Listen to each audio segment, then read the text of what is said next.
Saudara, kapan kembali lagi balik papan? Mungkin satu kali lagi. Mungkin tidak datang lagi untuk selama-lamanya.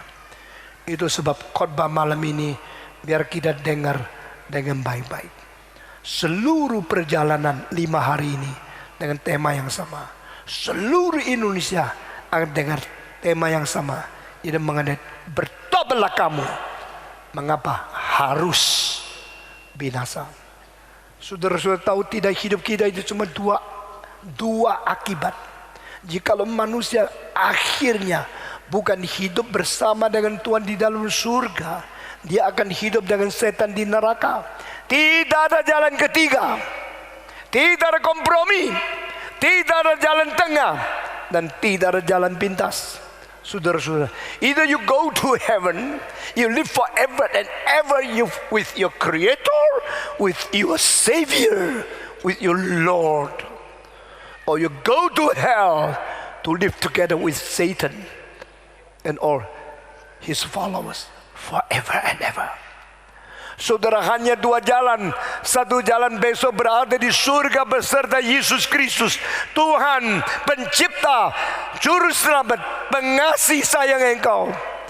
Engkau akan menuju ke neraka, hidup beserta dengan setan dan segala pesuruhnya untuk selama-lamanya.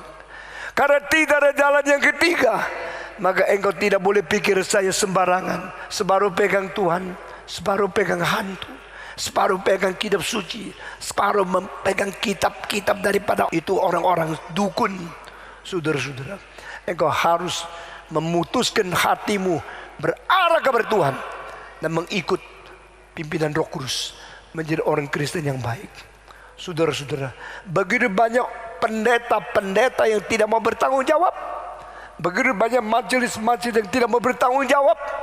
Begitu banyak penatua-penatua yang tidak bertanggung jawab. Saudara tahu tidak ada pendeta yang masuk neraka? Tahu tidak? Tidak tahu. Pendeta pertama yang masuk neraka namanya Yudas. Betul nggak? Dia menjual Yesus. Dia lebih cinta uang, tidak mau Tuhannya. Pendeta seperti ini pasti masuk neraka. Orang yang mencintai dunia lebih dari Tuhan, orang mencintai uang lebih dari Tuhan, orang mencintai diri lebih dari Tuhan, orang mencintai kedagingan lebih dari Tuhan, orang mencintai nama, kuasa, orang yang mencintai dosa lebih daripada Tuhan, pasti hidupnya meninggalkan Tuhan dan menuju ke neraka.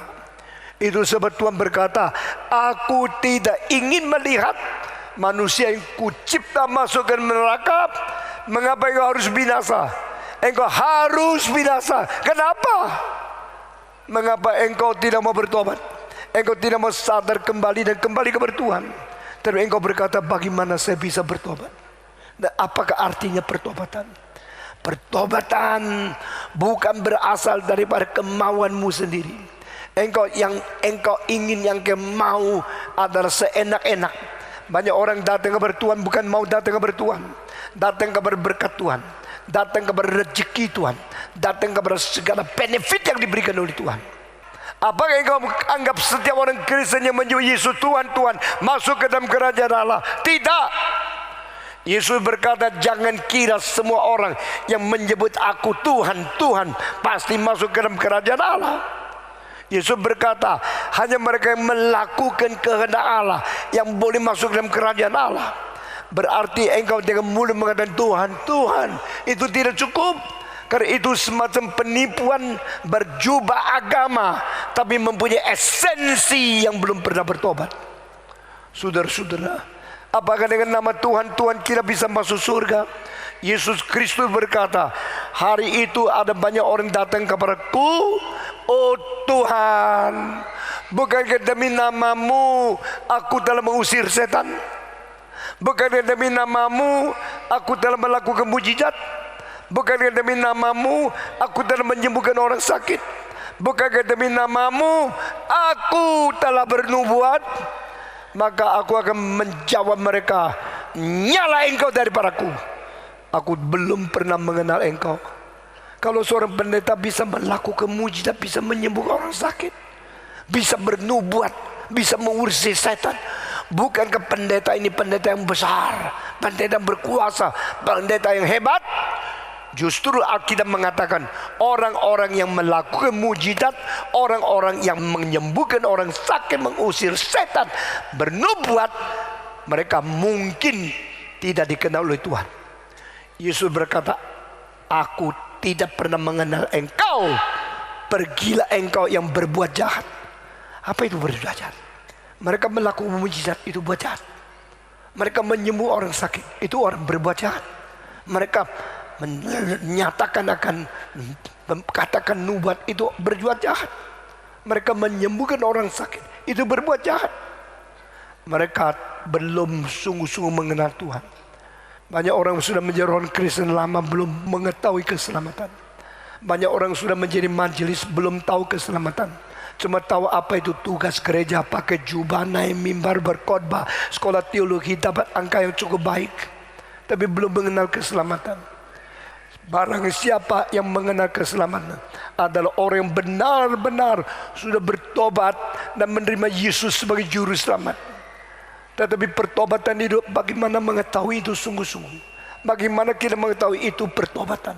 Saudara-saudara, pertobatan itu disebabkan ada firman Tuhan yang mencerahkan hatimu dan engkau sadar engkau berada di dalam dosa. Saudara-saudara, berapa banyak orang karena mereka pintar hafal Alkitab, pintar berdoa, pintar melayani Tuhan, kelihatan sombong. Lalu mereka mempunyai satu jubah agama yang menutupi segala dosa mereka. Dan mereka tidak pernah sungguh-sungguh meninggalkan dosa. Mereka belum pernah sungguh-sungguh minta pengampunan dari Tuhan.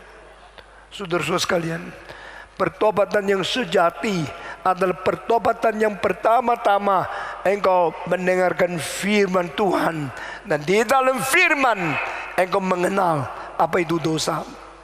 Saudara-saudara, di dalam firman Tuhan yang suci, engkau makin dengar, makin sadar sendiri jauh dari Tuhan. The more you listen to the word of God, the more you realize you are very far away from God. Tuhan itu suci adanya, Tuhan itu adil adanya. Makin mengenal kesucian Tuhan, makin sadar kenajisan sendiri. Makin mengenal keadilan Tuhan, makin merasa diri tidak benar, makin merasakan cinta kasih Tuhan, makin merasakan diri hati kita penuh dengan kebencian dan kurang cinta kasih. Saudara-saudara, bagaimana saya tahu kalau pakaian saya ini kurang putih? Pada waktu saya membandingkan pakaian putih dengan salju di bawah matahari yang keras, bersinar cahaya refleksi yang putihnya murni, di situ dibandingkan, baru saya tahu baju saya kurang putih. Demikian manusia yang tidak pernah bertemu dengan Tuhan Yesus, belum pernah mengenal akan kemuliaan dia tidak tahu kalau dirinya kurang beres. Saudara-saudara, setiap pakaian yang baru itu lebih putih dari pakaian yang lama. Karena apa? Setelah dipakai kotor, dicuci kotor, dicuci kotor, dicuci kotor, dicuci kotor, kemudian bersih. Tapi kebersihan setiap kali dicuci tidak bisa dibandingkan dengan keputihan yang asli. Demikian manusia dicipta menurut peta teladan Allah. Semestinya kita mempunyai kesucian, memancarkan kesucian Allah. We should reflect the holiness of God, because we are created after His image and likeness. Tapi karena dosa terus mencemar, akhirnya kita telah menjadi orang yang tidak lagi memancarkan kesucian Tuhan. Engkau makin mengenal kesucian Tuhan, engkau makin sadar najis sendiri. Engkau makin mengenal keadilan Tuhan, engkau makin sadar diri tidak adil. Engkau masih mengetahui cinta kasih Tuhan, engkau makin insyaf engkau kurang cinta kasih. Saudara-saudara sekalian, dengan keadaan demikian, karena firman Tuhan bekerja, kita sadar diri. Alkitab mengatakan barang siapa yang datang mendengarkan firman Tuhan, persis dia berdiri hadapan cermin. Waktu di hadapan cermin, engkau menemukan apa? Engkau menemukan ketidakrapian, engkau menemukan kenajisanmu, engkau menemukan ketidakberesanmu. Lalu di hadapan cermin engkau dandan, engkau membuat betul, engkau membersihkan. Karena apa? Cermin merefleksikan kenajisan dan ketidakberesan kita. Demikian firman Tuhan itu datang untuk memancarkan kemuliaan, kebersihan, kesucian, keadilan Tuhan. Sehingga melalui dengar firman, kita mengerti ketidakberesan kita satu persatu. Adakah setiap kali engkau dengar khotbah, engkau menemukan kenajisanmu? Jikalau seorang pengkhotbah tidak mengakibatkan orang yang dengar khotbahnya sadar dosa, ini pengkhotbah belum setia dan belum mampu menjadi hamba Tuhan yang baik. Kalau pengkhotbah hanya menyenangkan orang kaya, bagaimana anggotanya melihat kemuliaan Tuhan Allah? Saudara-saudara sekalian, when you preach the word, you faithfully preach the word of God will be like a mirror to reflect all the sins, dirtiness, and all the shortage of human life. Bagaimana bertobat? Pertama, mengenal dosa. You know you're a sinner. You understand your sin. Where is your sin? Di mana dosamu? Kenapa tahu? Karena melihat firman Tuhan yang mencerminkan kenajisan saya, mengenal dosa.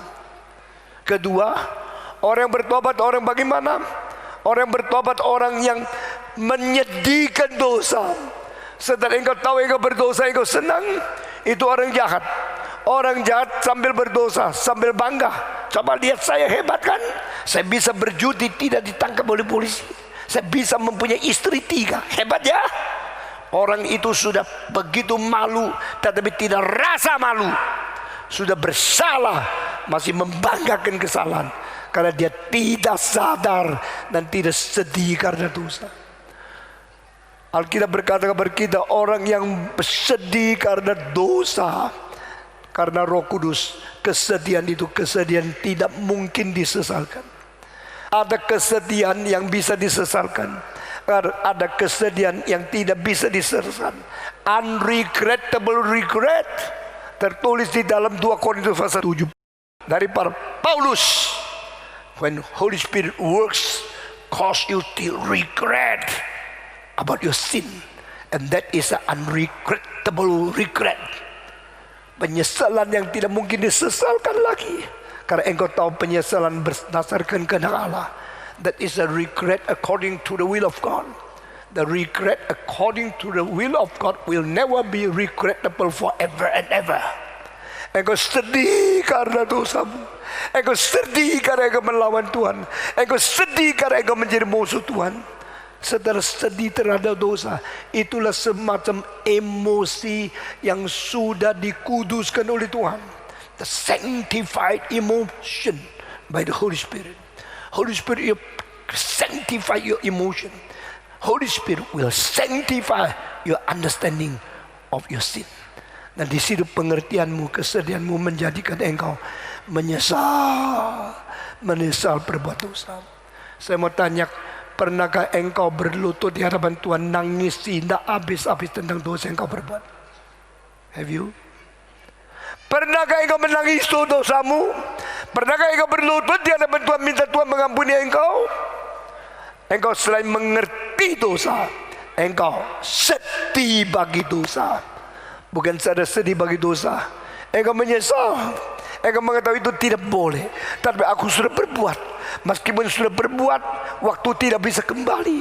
Saya sekarang di hadapan Tuhan menjadi orang berdosa, yang dosanya dipaparkan di hadapan hadirat Tuhan, yang tak mungkin aku mungkir, yang tak mungkin aku tidak mengaku, yang tak mungkin aku simpan tindas lagi. Tidak mungkin, karena dipaparkan di hadapan Tuhan.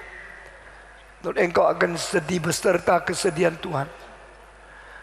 Sedih beserta kesedihan Tuhan. Ini tandanya engkau sungguh-sungguh mau bertobat. Kalau engkau berfoya-foya, engkau hambur-hambur, engkau senang-senang apakah engkau berbuat, sesudah berdosa masih engkau bangga-bangga, engkau milik setan. Setelah berdosa engkau ditegur Roh Kudus, engkau mengetahui engkau berdosa, dan engkau sedih di hadapan Tuhan tak habis-habis.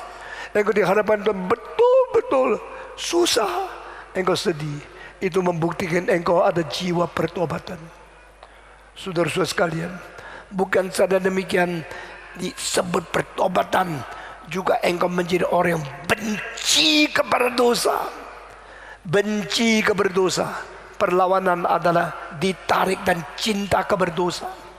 Saudara-saudara, orang yang sudah berdosa dan akhirnya ditegur oleh Roh Kudus, disadarkan oleh firman, dan dia mulai mempunyai perasaan sama dengan perasaan Tuhan Allah. Karena Allah benci dosa, engkau harus benci dosa. Karena Allah benci dosa, engkau juga ikut membenci dosa. Siapakah yang bisa melakukan seperti ini? Kalau orang digerakkan oleh Roh Kudus. The Holy Spirit will bring you to the cross of Jesus Christ. The Holy Spirit will shine forth the heavenly light in your heart. The Holy Spirit will cause you to grieve over what you have done. And after that, He gave you the hatred to the sin. Engkau akan benci dosa. Aduh, kenapa saya melakukan itu? Itu hal yang tidak baik. Saya tidak boleh melakukan. Tetapi saya sudah melakukan.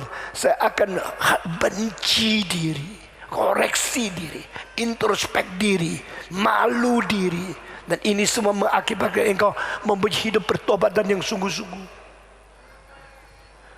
Orang yang bertobat adalah orang yang mengenal dosa. Orang yang bertobat adalah orang yang sadar dosa. Orang yang bertobat adalah orang yang sedih karena dosa.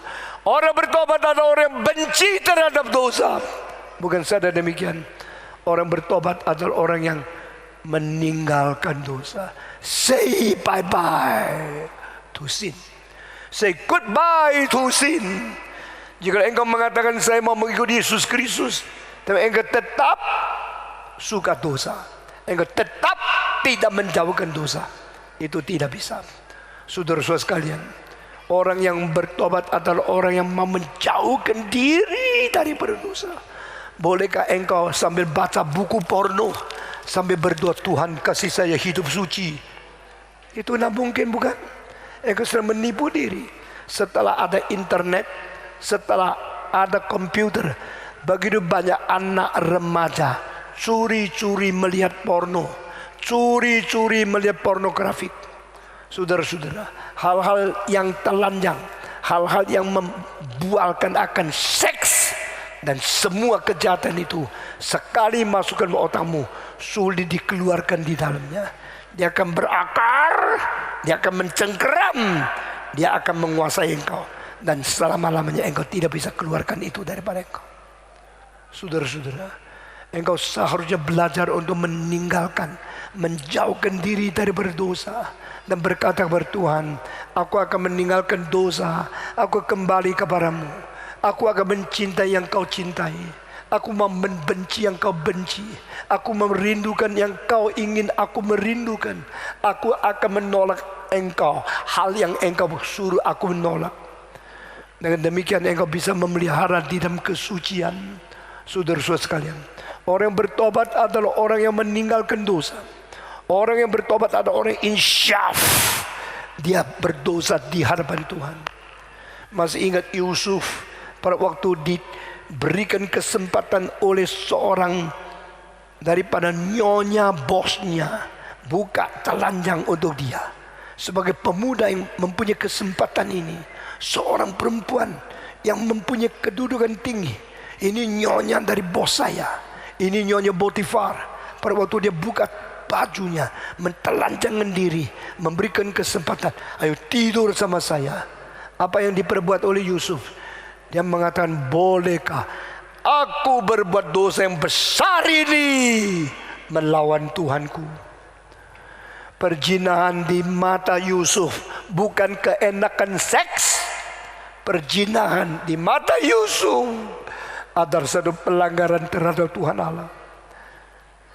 Should I commit this great sin against my God? Pemuda-pemudi, perhatikan. Pada waktu engkau mempunyai kesempatan bersetubuh dengan perempuan yang cantik, engkau kira itu anugerah Tuhan. Seks memang anugerah Tuhan, tapi seks yang menyeleweng itu adalah melawan Tuhan.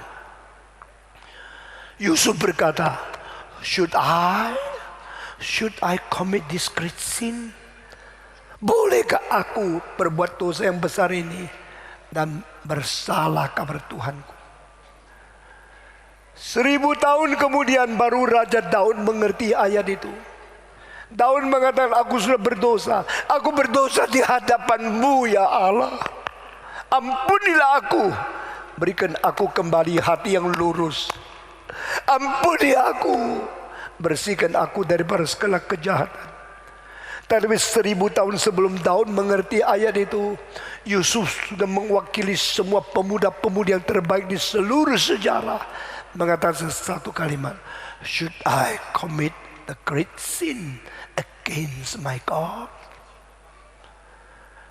Bukan kepada orang lain, but to you God. Kalau saya berdosa kepadamu. Saudara-saudara sekalian, the glory of God, the holiness of God, bukan daripada jasa manusia. Kita bersyukur kepada Tuhan.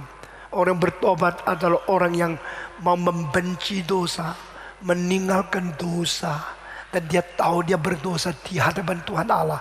Itu tidak diperkenan oleh Tuhan. John Calvin mengatakan, a saint is not a man without committing sin. A saint is a man with a very great sensitivity toward the very small sin committed. Orang yang suci bukan orang yang tidak berbuat dosa. Orang yang suci adalah orang yang mempunyai kepekaan yang besar terhadap dosa yang kecil. Saudara-saudara, siapa yang bisa tidak berdosa? Engkau berdosa. Tapi jangan lupa, kalau engkau mempunyai kepekaan tentang dosa, engkau akan menjadi orang suci. Di dalam tubuh kita ada tempat-tempat yang kepekaan yang lain sekali.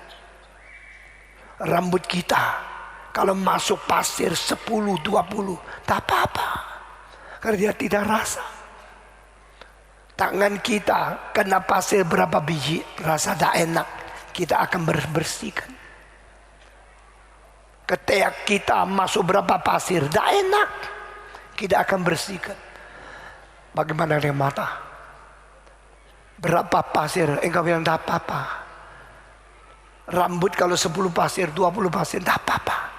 Hari ketiga baru cuci, tidak apa-apa. Bagaimana dengan mata masuk 10 pasir, engkau bilang tidak apa-apa.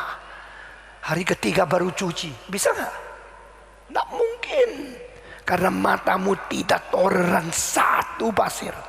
Pasir yang paling kecil pun setelah masuk ke dalam mata, engkau tidak bisa tahan. Engkau mau keluarkan, tidak bisa. Ini tidak bisa. Sedikit pun tidak bisa. Kepekaan yang besar membuat matamu senantiasa bersih. Itulah arti dari Calvin. A saint is not a man without committing sin. Orang suci bukan orang yang tidak pernah berbuat dosa. Orang suci adalah orang yang mempunyai kepekaan yang besar terhadap dosa yang kecil. Berapa kecil dosa engkau peka? Sedikit serangan dari setan engkau sadar. Sedikit godaan, sedikit pencobaan dari iblis engkau langsung tolak. Kenapa? Engkau berzina dan tidak sadar, berjudi tidak sadar. Mengapa engkau melacur tidak sadar? Mereka engkau narkoba tidak sadar. Karena kepekaan di dalam hatimu sudah hilang. Maka engkau tidak rasa diri bersalah. Tidak rasa diri telah menghutang kemuliaan dari Tuhan Allah. Engkau terus jeremus di dalam dosa. Dan engkau tidak bertobat. Saudara-saudara, orang yang peka lihat sedikit sudah tahu tidak beres di mata. Orang yang tidak peka sampai dibakar habis belum sadar apa-apa. Saudara-saudara sekalian, mari kita minta Tuhan memberikan kepada kita kepekaan terhadap dosa. Makin peka terhadap dosa, makin kita menghindarkan kesalahan. Makin peka terhadap dosa, makin kita dekat kepada Tuhan. Makin peka terhadap dosa, makin kita hidup di dalam kesucian.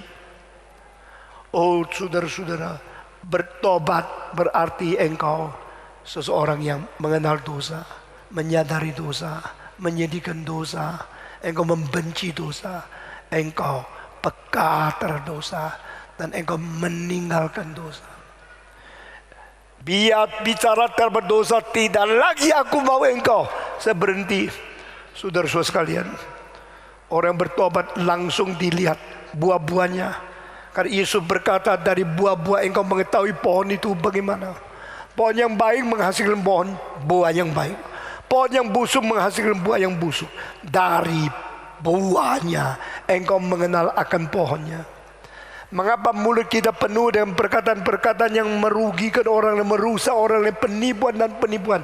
Karena hati kita penuh dengan siasat penipuan.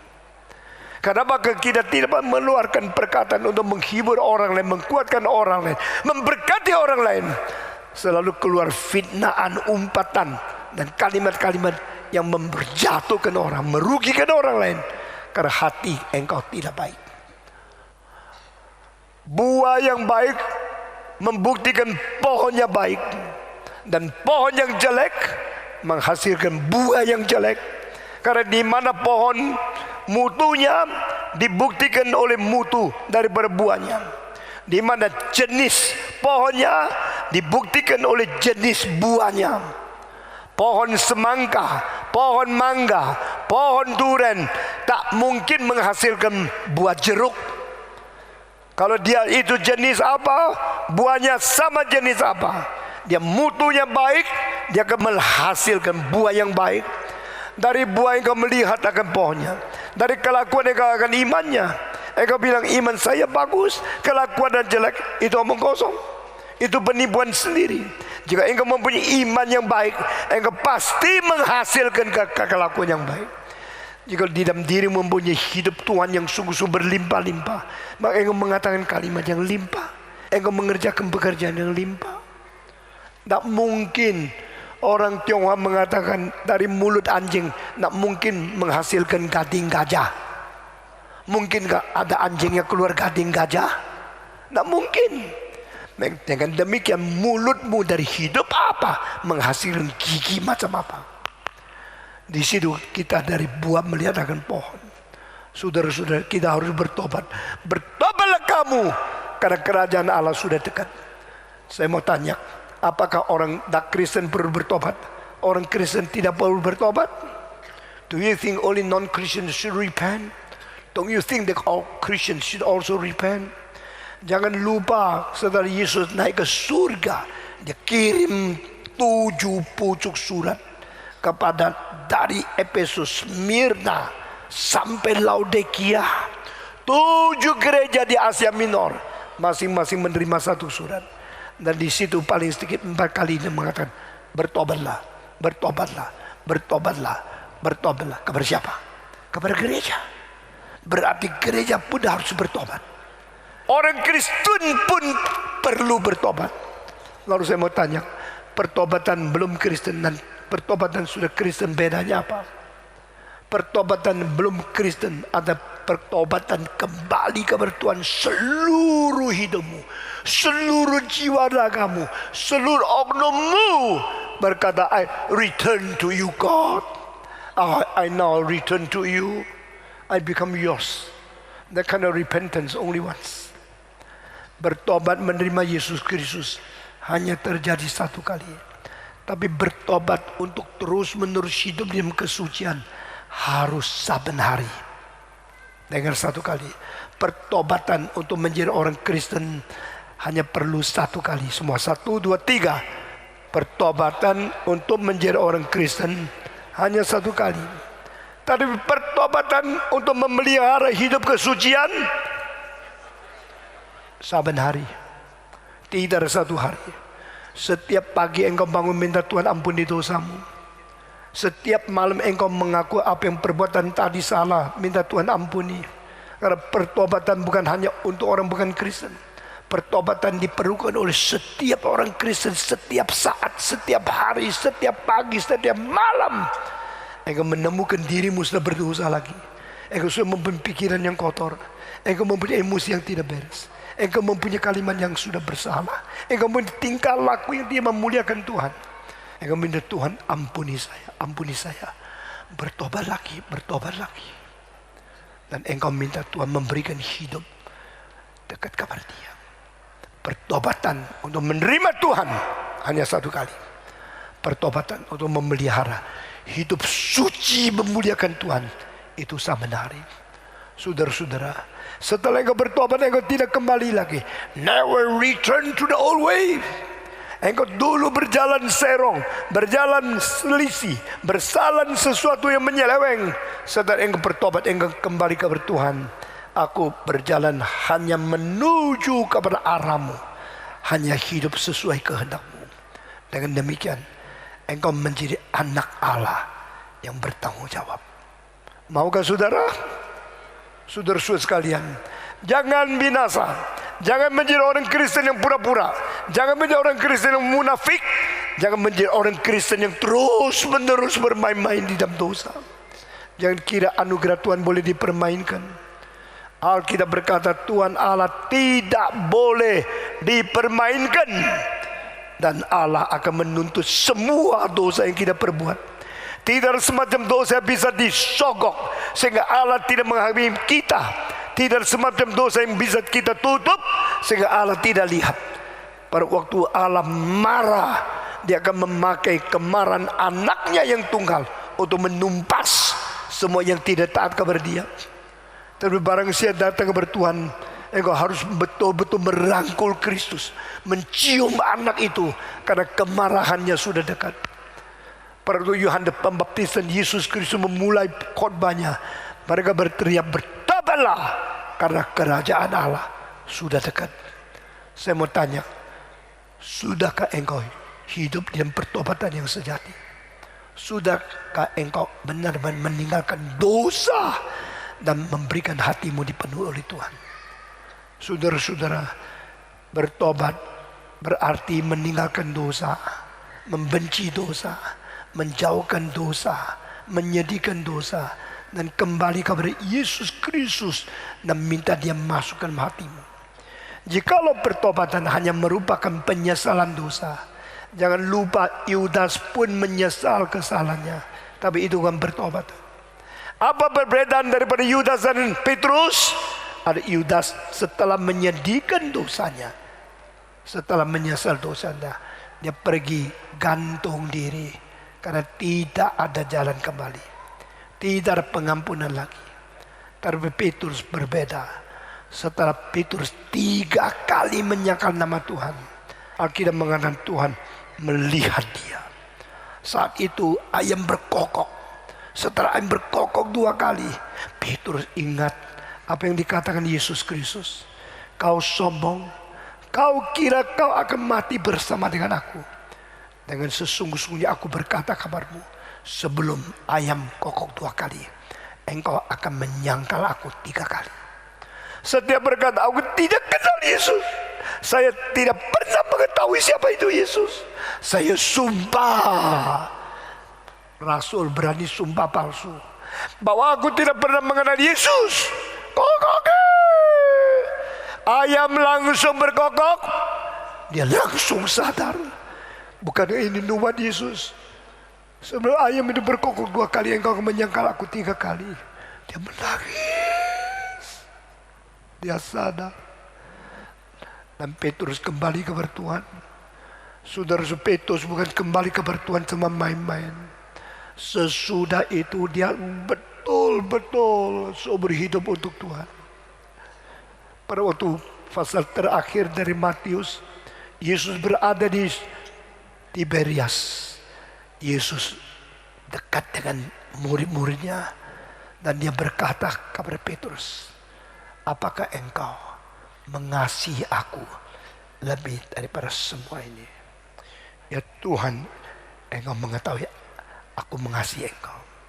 Tuhan tanya kedua kali, apakah engkau mengasihi aku lebih daripada semua ini? Ya Tuhan, engkau mengetahui aku mengasihi engkau. Tuhan tanya ketiga kali lagi. Mengapa Tuhan Yesus tanya 3 kali? Karena dia menyangkal 3 kali.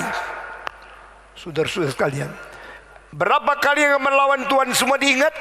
Berapa kali yang berontak kepada Tuhan, dia semua hitung.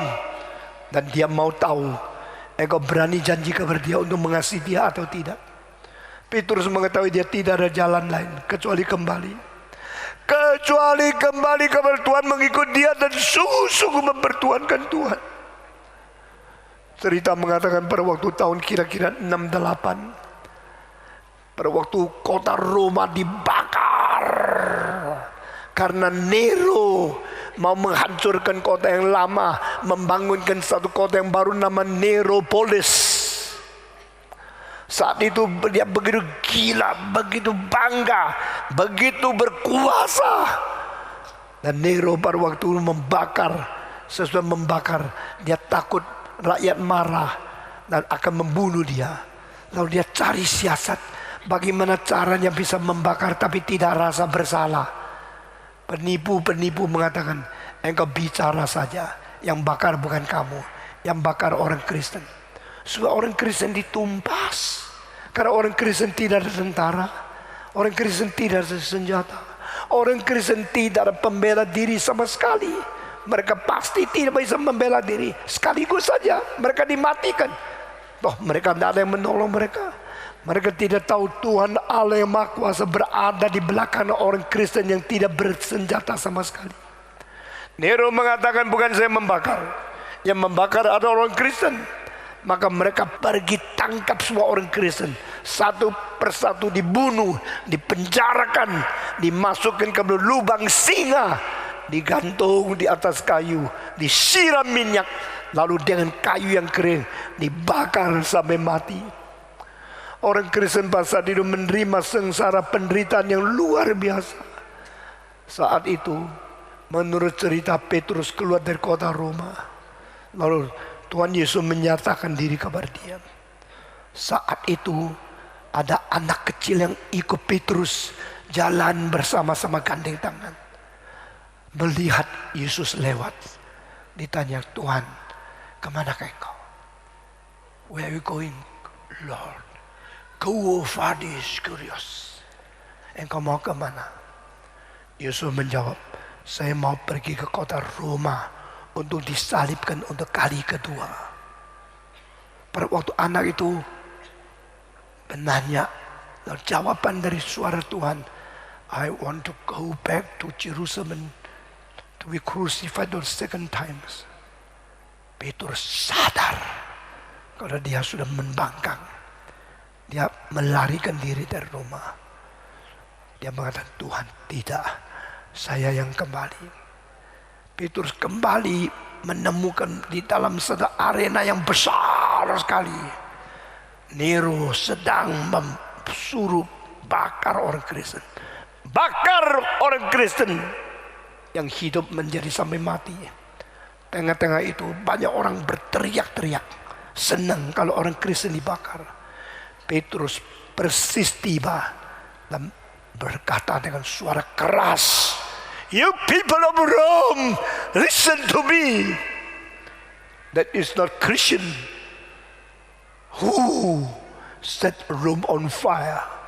Yang membakar Roma ini bukan orang Kristen. Yang membakar Roma itu adalah Raja Kaisar Nero.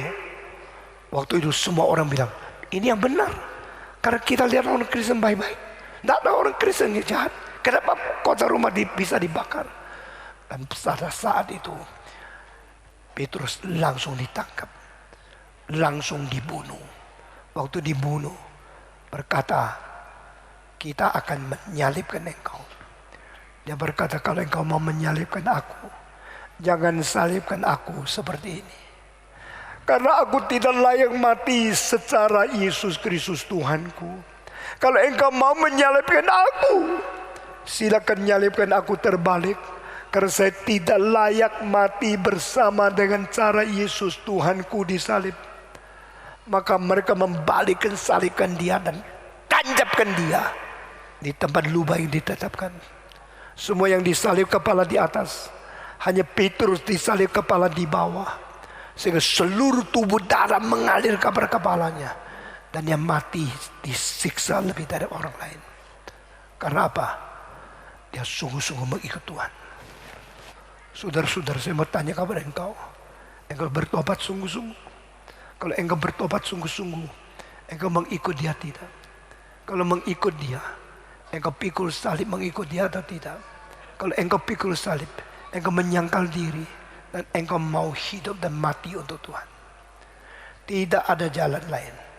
Biar kita menjadi orang Kristen yang sungguh-sungguh hidup untuk Tuhan dan mati untuk Tuhan.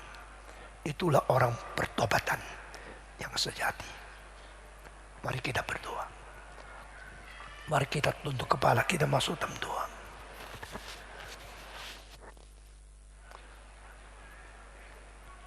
Pada waktu kita tunduk kepala, saya minta saudara semua dengan hati nurani berkata kepada Tuhan, di sini saya mau menjadi orang Kristen yang bertobat sejati, menjadi orang Kristen yang mengikut Tuhan seumur hidup, mengikut Yesus Kristus sampai berjumpa dengan Dia. Barang siapa yang berkata saya mau bertobat, saya mau ikut Tuhan, saya mau meninggalkan dosa, saya menjadi orang Kristen yang sejati. Orang demikian dipersilakan yang hormat. Angkat tangan saudara. Siapakah? Puji Tuhan, puji Tuhan, puji Tuhan, puji Tuhan, puji Tuhan, puji Tuhan, puji Tuhan, puji Tuhan, puji Tuhan, puji Tuhan. Siapa berkata, Tuhan saya mau bertobat, saya mengikut engkau dengan sungguh-sungguh, dipersilakan dengan hormat. Angkat tangan saudara. Siapa lagi? Puji Tuhan, puji Tuhan, puji Tuhan, puji Tuhan, puji Tuhan, puji Tuhan, puji Tuhan, puji Tuhan. Dan saya menanya pertanyaan kedua, siapa berkata, saya mau menjadi hamba Tuhan, mengabarkan Injil, bersaksi bagi Kristus di dalam dunia yang penuh dengan dosa ini. Ada orang demikian, dipersilakan, angkat tangan saudara. Siapakah? Puji Tuhan, puji Tuhan, puji Tuhan, puji Tuhan, puji Tuhan, puji Tuhan, puji Tuhan. Saudara-saudara, kita semua harus menjadi orang Kristen yang sejati, orang Kristen yang bertobat, meninggalkan dosa. Mari kita berdoa bersama-sama, semua berdiri. Kita berdiri di hadapan Tuhan. Bapa terima kasih, Bapa terima kasih, Bapa di dalam surga, puji terima kasih.